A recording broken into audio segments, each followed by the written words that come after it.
everyone, and welcome to Tap Into Your Creativity. Today is Wednesday, September 9th. I can't believe we're already in September. This is absolutely crazy. I am so excited to introduce to you our artist for today, Paula Valenzuela. She's a woman from Chile that lives in San Francisco right now and works in the Bay Area.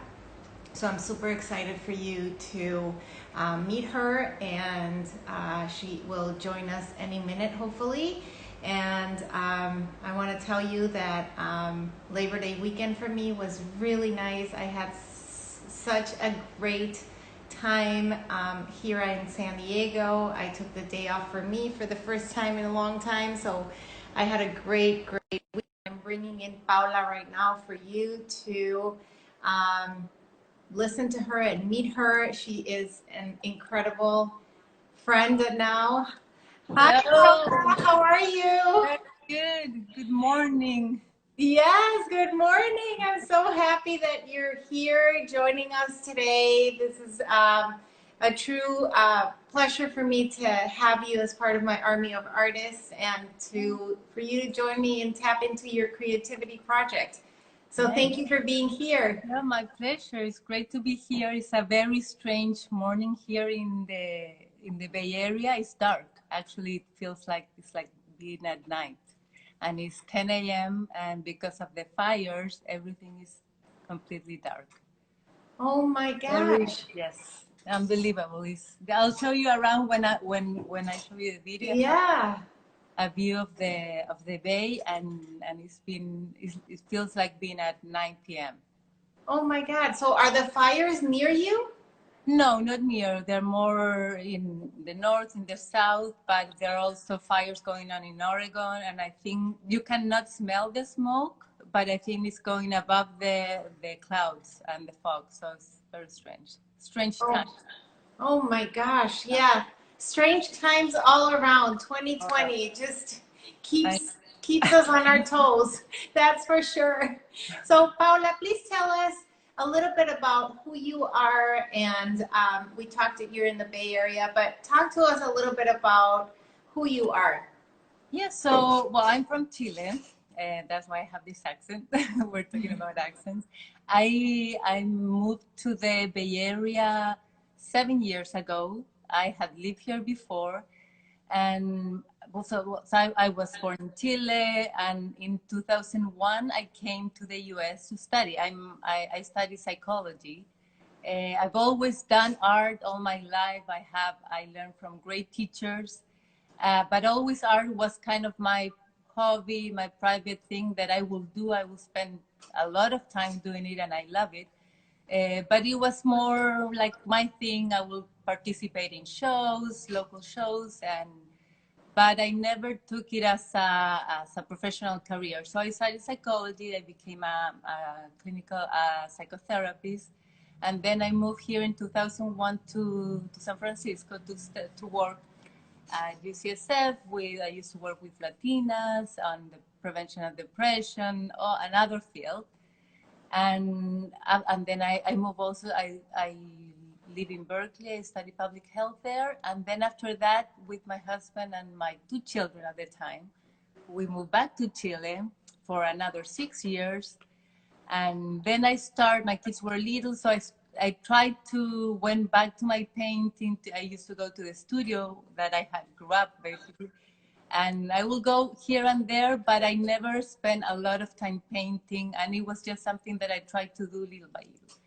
And then 7 years ago, in 2013, we came here again to the Bay Area, planning to stay 1 year. And I told everybody, no, we're coming back. This is a 1 year thing. And here we are. So it's really amazing. And you're in an incredible building. I have a lot of friends in the building that you're in. Yes. So when I found out that you were in that, I was like, oh my God, what a small world that you're actually in this building. So Did you start in that building right away? No, so the story was like really little by little. I was here planning to stay 1 year. So I started like studying things related more to mindfulness, to work with pregnant women. And then I had the house that we were renting had a small studio that I opened the door. I look at this incredible space, and it took me like 6 months just to take the first step into the studio. And then I started like painting and trying to reconnect to this passion that I have that was very like hidden in a way. And I joined the Creative Visionary program with Nicholas Wilton, who's here at the building. And this is an online program. And that, I think that brought me back to me as an artist, to trust myself, to like connect with the language. Like I had no idea what I was doing, to go back to that practice. And one day, well, I did this in 2018, and then I met some of the artists that were here in the building. So I came to their open studios. Here we do artists at work, kind of an open studio, many times a week we used to. Before so you open the whole building, and the studios where it's like an art crawl of the building. Yeah. So I was walking by one day. Sorry. I was walking around watching the studios, and then I saw this amazing place, and I started just walking around, and there was this artist talking with someone else, and so I stay, and she was explaining she wanted to rent part of the studio, and I just stood there, and I was thinking, what am I doing here? I should just leave. I live far from here. I live like 50 minutes away. Oh, so that's far. Yeah. It's far, yeah, and it's a long commute. But then, like, part of me just, I just stood there. I couldn't move. And then, so she explained. Oh, there we go. Sorry, that paused up. No, that's okay. And she kept talking about the studio, and then when this other woman left, I said, well, I think I want to be here. But I have never thought about it. And I think I thought I wanted to move to a larger studio. I had a small space in my house, and I was painting small, and I wanted to go larger, but it was a huge step for me. And then we start talking, and after, I know, a few 20 minutes, she said, well, if you want, the studio is yours. So that's how it happened. And then I freak out, and then Were you, so does the therapy and psychology informs your paintings, and were you always an abstract, non-objective artist? No, I started painting very figurative at the beginning. Like when I was 15, 16, I would love to do these drawings with pastels, but I've always tend to but it was much more figurative through the years. It was abstract, but with a lot of references. But I love that creating textures and layers, and I will try to do that without much knowing how to do it, just experimenting. And I always use like these earthy colors. Something happened. The notification, something happened, and I keep getting. Oh, you keep getting them. Weird. I'm sorry. Yeah. It's okay. But I always was I've always been interested in abstract, sometimes with more reference to things, but it's very related to, I think, to my psychology background. I bring it without even knowing or realizing, but it's very about like my internal experiences or concepts that I'm attracted to. For example, the other day I was thinking, I always talk, or even the titles, I think I titled so many paintings with the same thing, and then I realized, I already used this because it's in my mind. And this is, for example, transitional space, and that's a term that I learned in psychology and psychoanalysis probably. But I feel that this like painting to me is very related to therapy. It's like bringing what is hidden, what is unconscious. It's like realizing what, like it connects me. When I'm painting, sometimes most of the time in silence, I'm in this space, which is like it's like an intermediate space. Yeah. That's why I call it transitional, between like the reality and between this daydreaming, and I love that. I love that space. And I think therapy also in a way is something like that. It's this space in between, like your real life, your private life, or more unconscious. And painting to me is in the same, in like it's very similar in many ways. Yeah, for sure. And so where you were in Santiago, is that where you? Yes, I'm from Santiago. Yeah. Yeah. So for anyone that doesn't know Chile and Santiago, it is one of the most beautiful places there is. It's just, you have the mountains, and you also have some sort of change of seasons a little bit. Yeah. But how was moving into the United States for you? Well, this time I wanted to move. I love this area very much, but it's always a thing. You're an immigrant, you're not from this country, even though I love the culture, like the geography, but I also then relate to this in between. You're being, I think, an immigrant, you're never, I feel that after living almost 20 years in this country back and forth, I'm in between. Here, I feel from another country. My culture, like my language, I feel is, and then when I'm there at the same time, I'm not fully from there. So it's this strange in between state. I struggle with that myself. I moved to the United States 28 years ago, and coming from Mexico City, which is one of the biggest, largest cities in the world, moving into Minneapolis, it was a huge adjustment. Not only, like you said, the traditions and the language and everything, but the weather.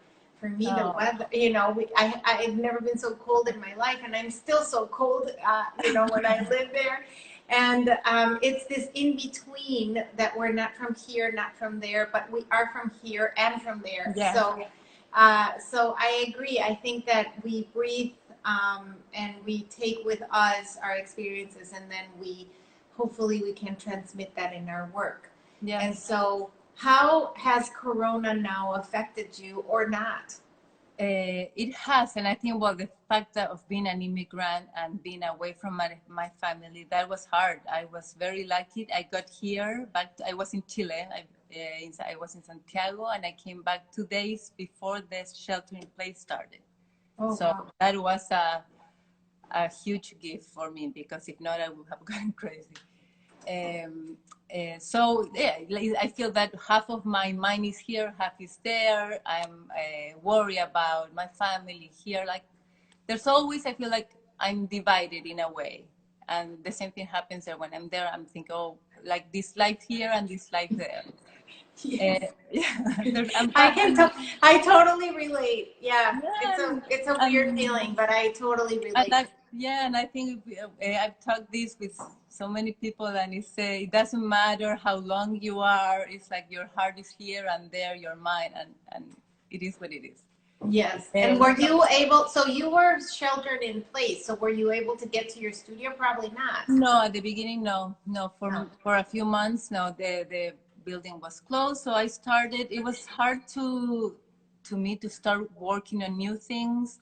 I was worried about Chile. So I did, for example, this booklet, bringing my art, and I wrote things like, I was thinking, how could I help from here to the people, especially older adults that are going to be locked for so many months.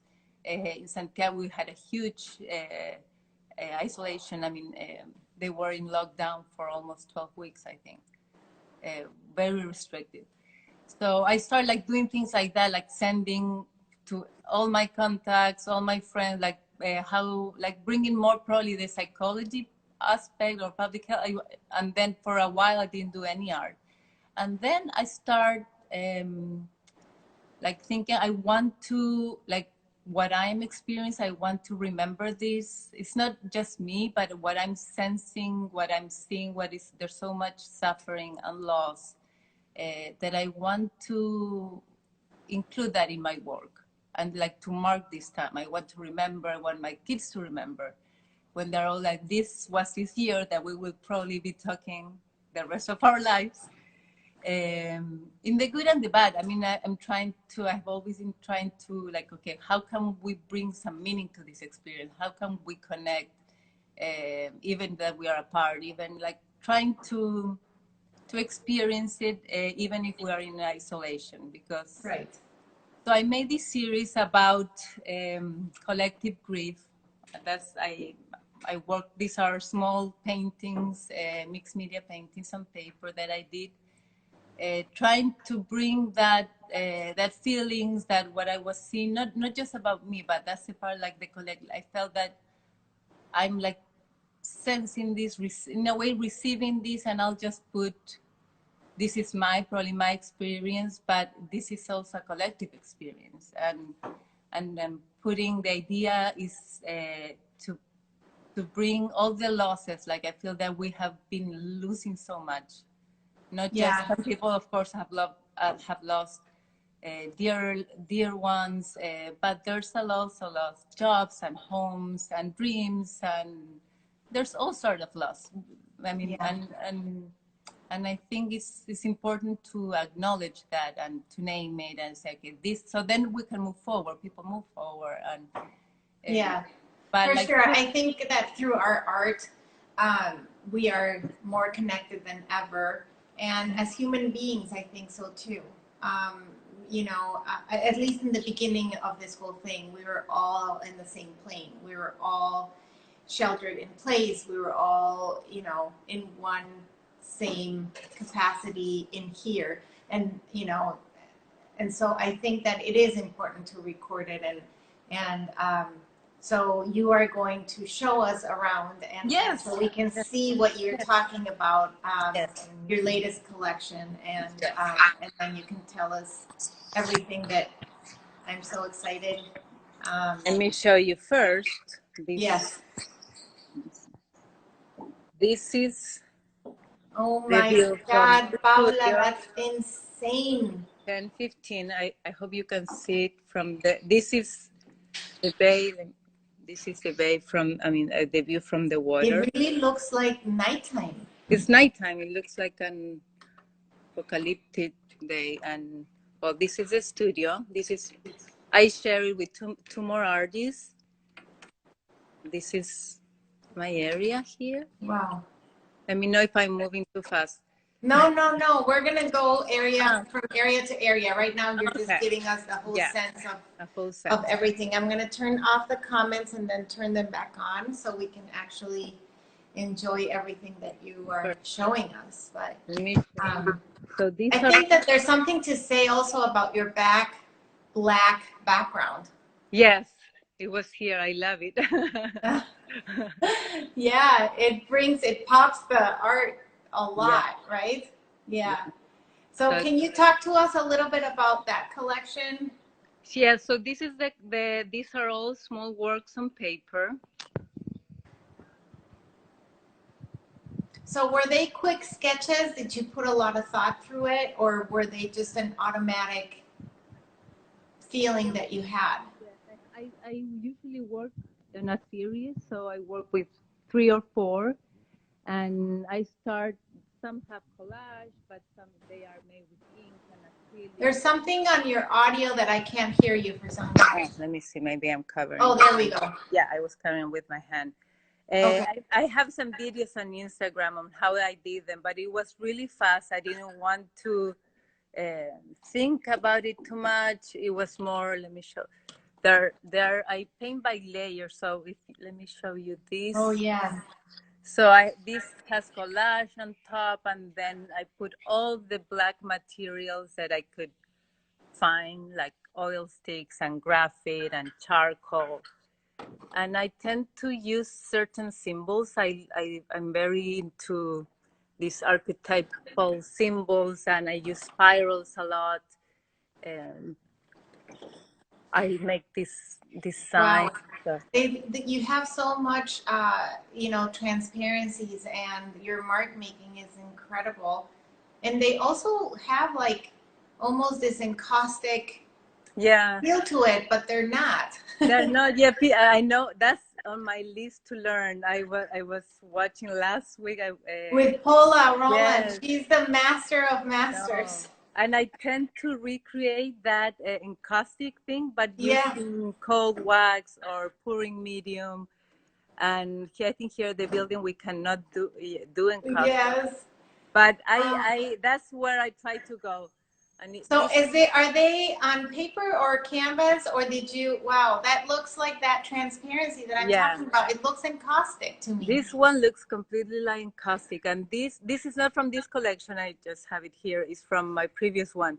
But Okay. all those cracks are different mediums. I use pouring medium or gel gloss that then it cracks. Okay. And then I put like a layer of a thin painting. So these are accidents. I have no idea if this will work or not. So then it's when you want to recreate, you have no idea. Yeah, no, I never know. And I learned actually like these were accidents, and in huge paintings that I put all this layer of mediums and it didn't work, and I said, well, this is part of the painting then. Yeah. And I love because it brings like those like different dimensions, like, and I do my paintings by layers. This one is the Yeah, only that one one that is that on canvas this one, or no, on board? this is on panel, and this is very different from what I usually do.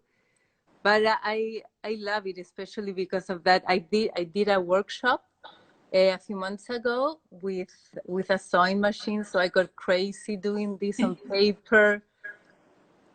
Oh, I love that. And you recreated your figures with the stitching in there. Yes. Wow. It So these almost, are, it and this feels is like another. These are very, yeah. Go back to that one and can you go a little further so we can see the whole piece? Yeah. Let me move across because I have. Okay, there we go. Yeah. So those little red peekaboos that you have are very important to that piece. Yes. It almost grounds the piece, and it's like a repetition of your geometrical shapes that you have. And but it's interesting how small they are and how effective and important they are in that piece. And I love that piece that is not, it's like different. It came out from an, I don't know, another is more simple, is collage, big pieces. These are bags like I don't know, like paper craft bags. Yeah. And then I made this little tool also that has these stitches. Yeah. And so so did they inform each other while you were working with them? Did you have an idea where you wanted them to go to, or you just This one, the big one, you mean? just all of them? No, I had no idea, but I know that I wanted them to be related. But I started doing, like, I think I started all at the same time, and by layers. So I used this rust, like this brownish. I'll show you later. Like these are, I tried to start with a lot of fluidity, and we start with mark making, and this has sumo ink. Sumo ink is the name. Yes. Sumo ink and the rust, Yes. and Yes. like, And we're going to talk about the rust. So don't leave us, because Paula is going to make a demo for us using this incredible thing that she has created. And it's a great tip for you guys to use. So, so this is a whole different time in your life, I would assume. Yes. Yes. And these are, let me show you that these are this painting. This has some of those layers. I build them. Let me go closer. Yeah. This I started at the beginning of the year, and it has layers and layers. It was upside down. I started with red. So it has a lot of red and green that are not colors that I tend to use. Yes. So that's why I did them. So I did a family of paintings. I have 3 in this, that I started this way, and then they usually change a lot. Oof. Yeah, and you have that repetition of it almost looks like like a I don't know, was it an astronomical or something, Yes, right? exactly. So it all started with this painting. That's why I put it here. Oh, I did a series. I'll go closer and then I'll go further. okay. I did this series called Constellation last year.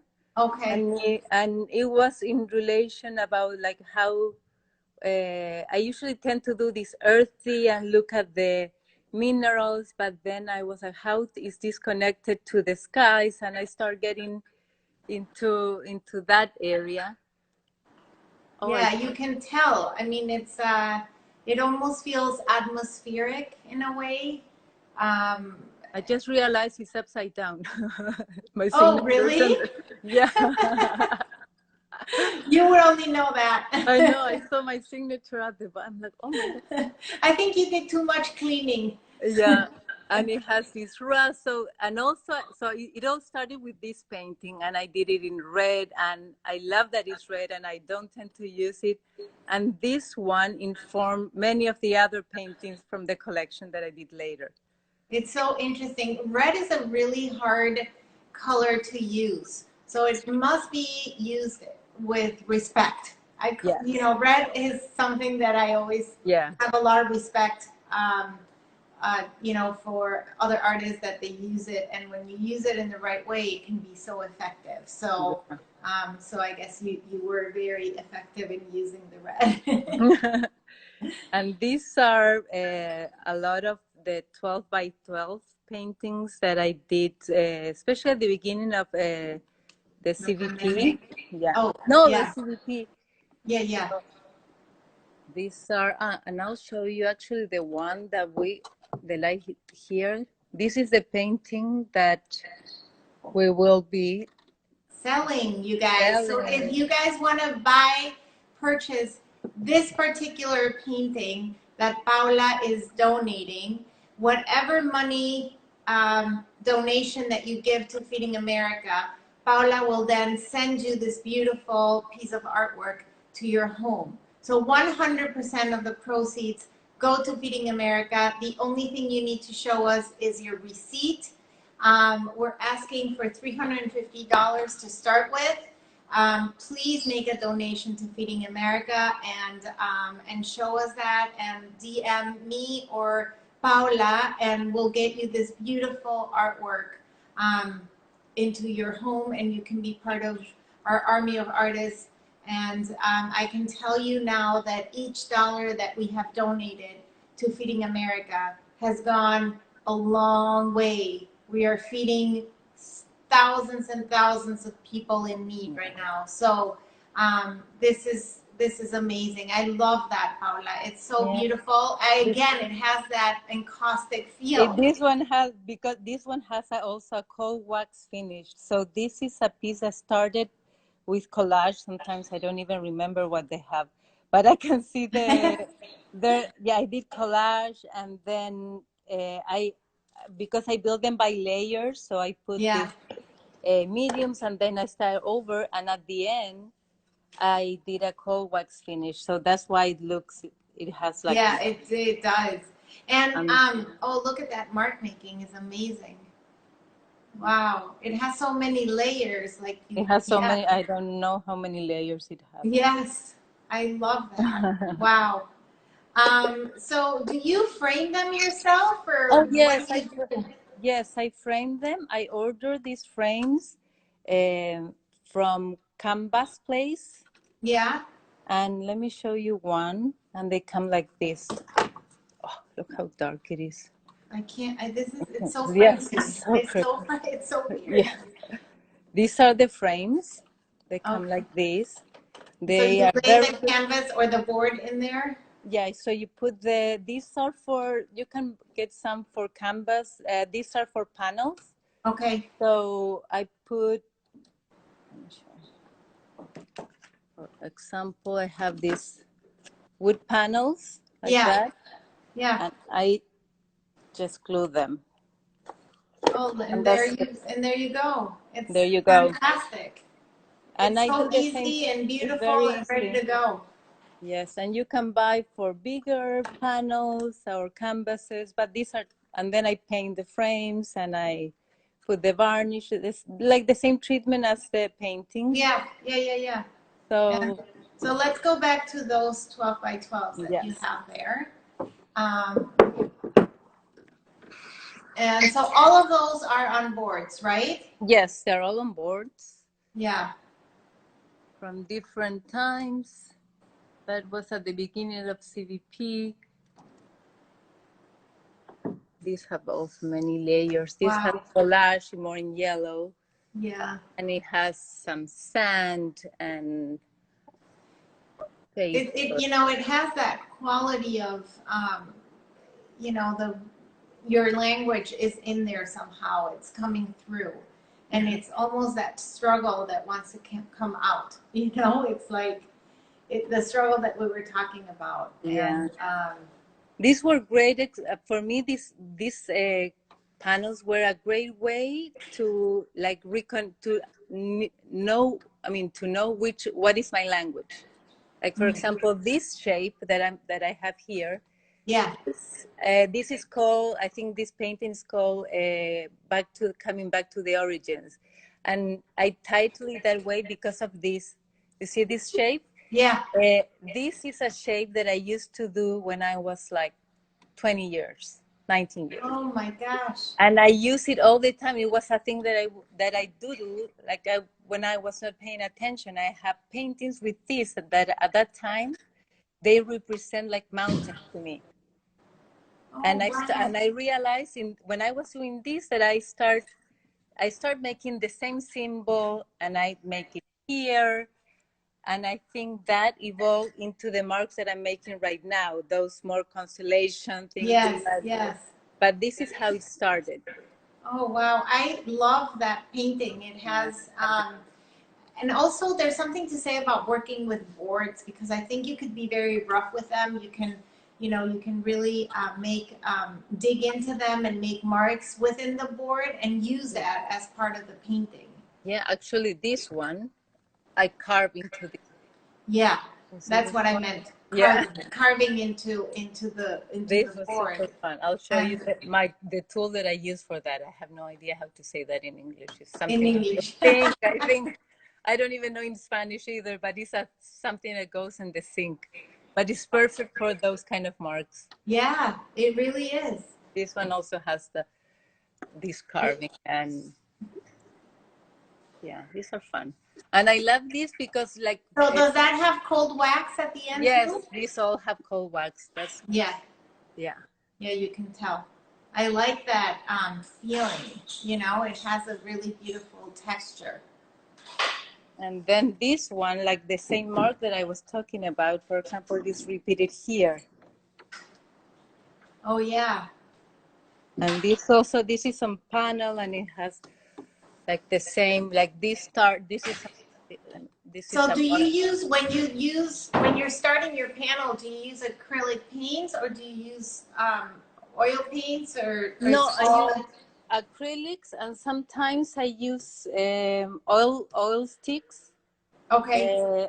In between and sometimes at the beginning, and I cover that with gel gloss. And I know you cannot put oil before the acrylic, Correct. but in this case, I don't mind because I sand and I scratch it, so I like that that the painting will crack. Interesting.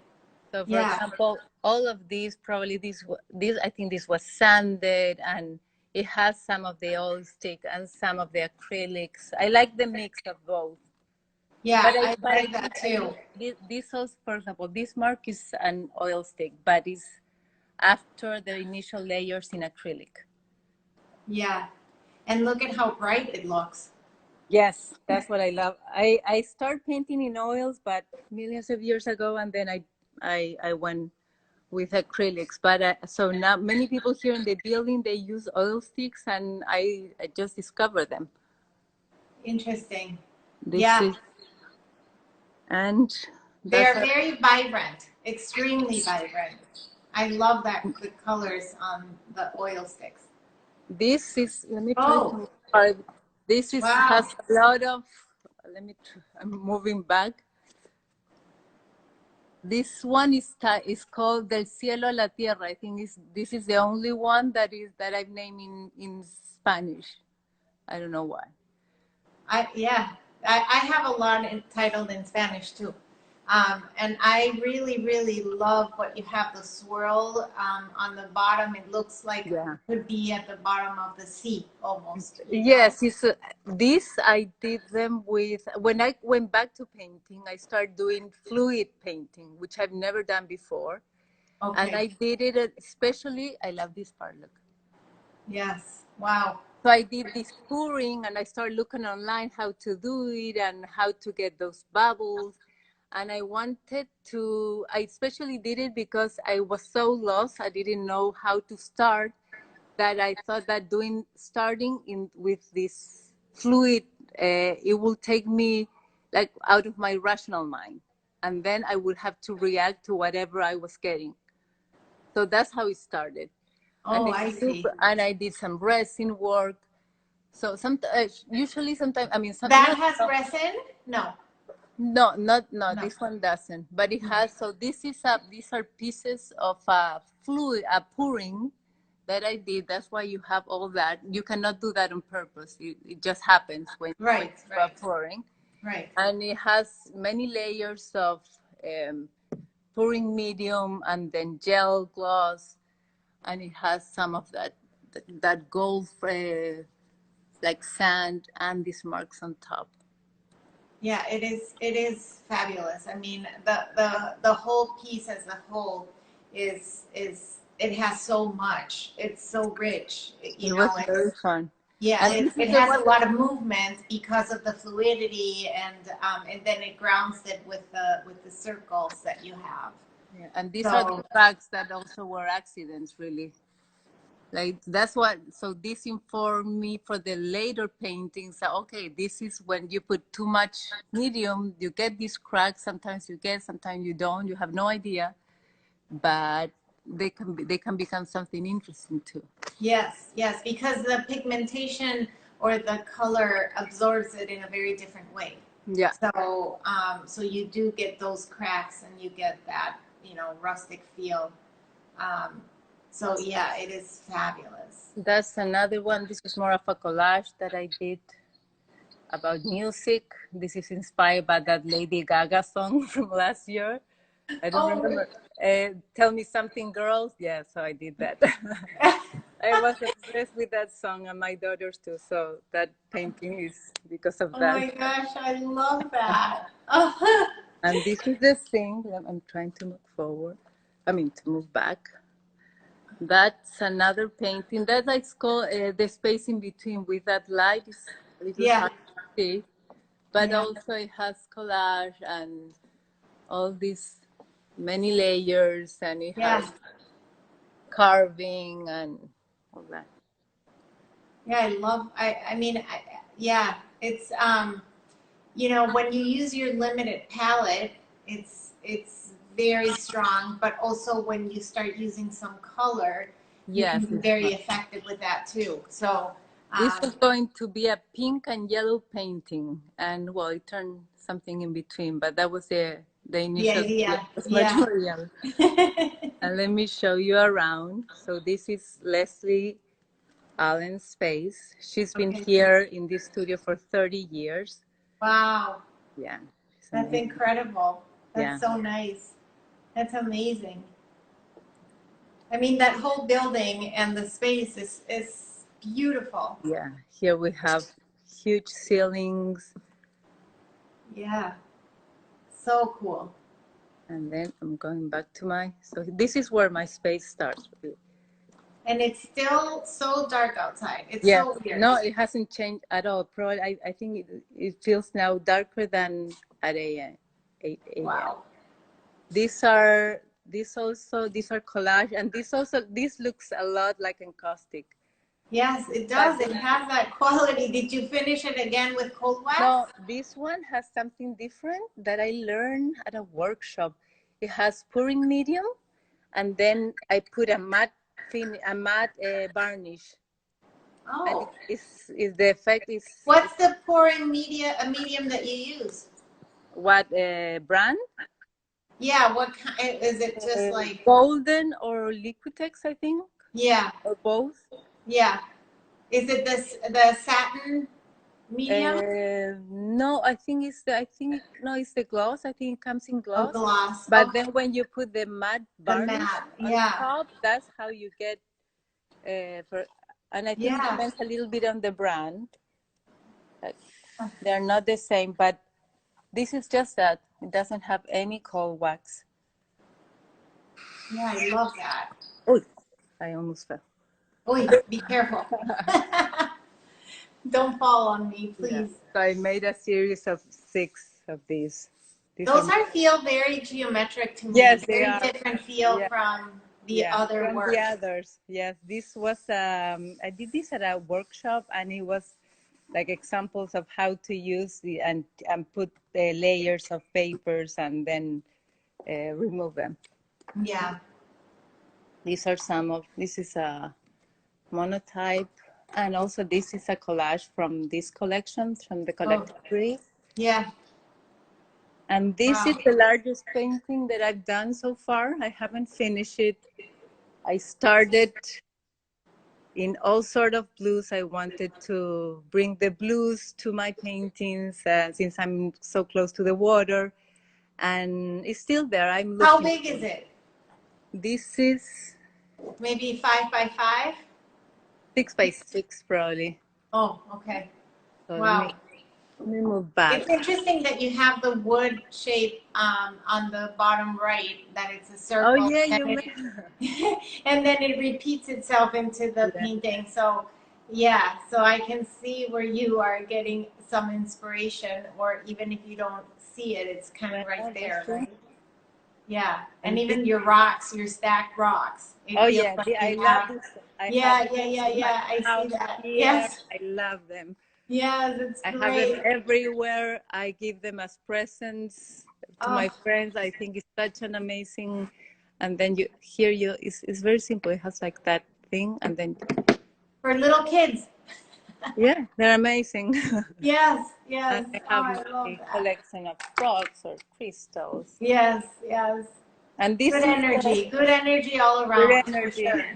Yes, And this is the wall of paintings that I'm working right now. yes.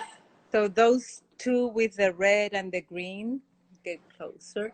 These are from the same family of paintings that I was mentioning before. Yeah, yes, yes. So I'm still looking at them. This has also so many layers and I have changed it upside down. It's been like 10 different paintings already. Yeah, it's great. And this is oil stick, I think. Yes, it is Oh, oil stick. And then I put thick. enough Yeah. Oh, and I love, yeah, it's, you can see all the stencils and mark making, and, it looks like it's been, you've worked at it and this you is keep bubble wrap. adding. Yeah. Yeah. So let's go now to your table, because we only have like 15 minutes Oh my left. God. Okay. Oh my gosh. I know. I can't believe it. I love that one. I'll switch Oh, this. Look how dark it is still. yeah, it's unbelievable. I can't even. That painting is beautiful, by the way, that one, the big one. That I'm looking at it. Are you working on that? Yes, Yes. I started with my daughter. She came one day. Oh, We I just love put, that. and then I haven't done much to it, and I'm loving it as it is. Yeah, And that's amazing. How old is your daughter? I made this with Alicia. She's 13. Okay, wow. Yeah. All right, so what do we have here? So this is a piece that I was hoping to finish for the release of my collection, but I didn't. And this is it's on paper, and it has many. I already started with graphite. It has oil sticks, and then I cover everything. So I have been like adding paper and then peeling, and then putting a varnish, and just see what happens to move What it. kind of paper are you using? You know, I don't know which. I usually use the Arches paper, I think it's called. Yeah. But I don't know this one. Okay. And this, for example, is something that happened. This was another accident that I like, because I put black oil stick. Yeah. And then when you put acrylic on top and then you start peeling, you get this like more matte color, which I love. Interesting. Yeah, I love that. And these are things that just happen. You have to learn and do it, and it's a trial and error kind of thing. And yeah. And I was going to show you the rust that we have been talking about. Yes. You? Yes. This I learned from a friend, from Rachel Davis, and she learned it also from another artist. And yeah, that's what's the best thing about this. We're sharing all of our secrets, which are not secrets. We are being very generous with each other. Yeah, I think that is very important. Like, and I've learned that as I have been learning from other artists, and that they share. I mean, to share within a community, and it's not that you will be copy or anything. It's like there's so many things that you That's can how do. I feel. The more we can give, the better. Yeah, for sure. So this is the rust. Can you see that? Yeah. It has a disgusting smell and color. And this is made with white vinegar. I didn't have white vinegar here to show, but really, and this one I made months ago. And I use white vinegar, can be any, the cheapest white vinegar, and steel wool. And then you just let it be. Just let it be for weeks, for months, and that's it. Wow. And look at that beautiful color that you can use. So how do you apply that color? So, and then this is important. I'll show you. And you have to have this peroxide. Okay. So because the peroxide actually activates it, right? Yes, activates it. And I start using this. Well, I like these kind of colors. I tend to use I use this color a lot. Yes. As a glaze, and I mix it with black. Yes. The quinacridone, I don't know how to say, the gold color.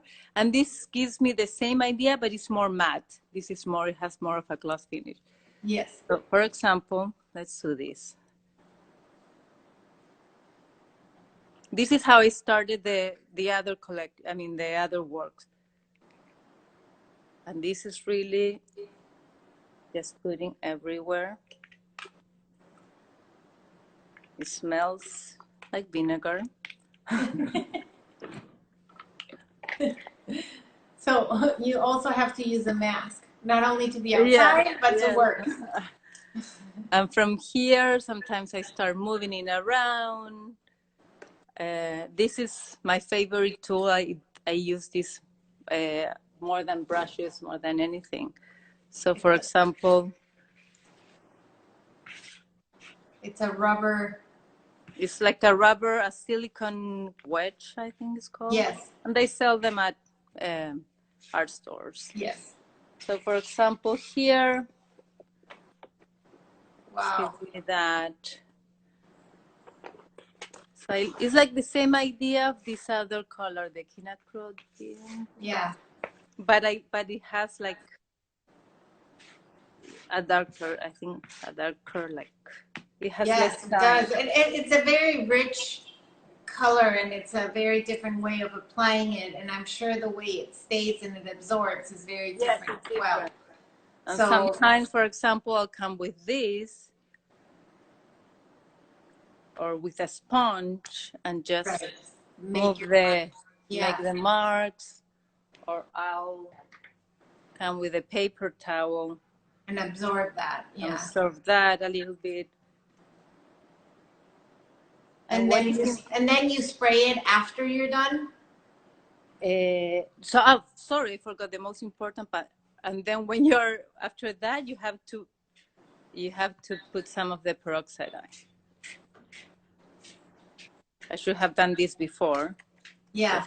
Before I forgot. I'm like, how is that getting activated? But I guess now it is.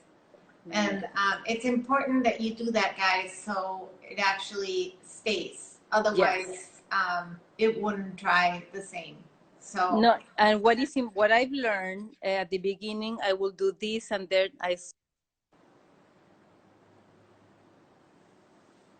Oh, I think you got a text or something. I'm gonna put back. Turn on comments now. So if you have any, go ahead. There we go. Yeah, I'm back. Yes. Yeah. So what I've learned, after this gets dry, you have to put some sort of a fixative. It can be a gel gloss or something that will separate this from other paintings. Because if not, what happens? If I put ink, then it will get activated again. So, for example, if you want one part with this and then with other, it will start mixing, and it will start mixing with all the colors. Yeah. And then you'll get all this brown thing. Yeah, for sure. So guys, if you have any questions, start asking Paula right now, because this is the right time to ask questions. Paula, if you so once, let's say that you like that, then you put the medium, and then you start again with either acrylic or wax or oils or whatever your choice is. Yeah, sometimes if I'm here, for example, now that it's wet, I could use this kind of material, like more dry, this is like this pencil, charcoal, yeah. And I could do marks, or I could go with, this doesn't matter, but it's more about the liquid acrylics. And this is like a chalk marker. And sometimes it's actually fun because it reacts in a different way. Yeah, for sure. And this is also one of my favorite. I discovered this a few months ago. This is a chalk marker. Yeah. So all those little triangles, I have been doing them with this. With that. Yes. What was in your hand before? Was that one of your tools that you? Yeah. This is graphite. How do you call this? It's graphite? Yes, graphite. Compressed graphite? Mm-hmm. Yeah, from Blix, from the art store. Okay. And by any chance, do you have that tool that you were carving into your, so you can show us what that looks like? What is this? This is, how would you call this? The bottom of the drain. I don't know. Yeah, well, I found this the best place to find tools is the hardware store. So the way I would do this, I will start let me see if I can do this here. I will, just to get that shape, and it comes in different size. Yeah. And then these are carving tools, and I will start carving like that. Oh my God, that's amazing. Amazing. One question is, what drives you to create? Ooh. I guess she got frozen. She'll get unfrozen in a minute. And she will be able to disconnected. I don't know why I'm getting. I don't know. But can we see your face now, Paula? Oh, yes. Can you switch it around? And one question is, what drives you to create? Good question.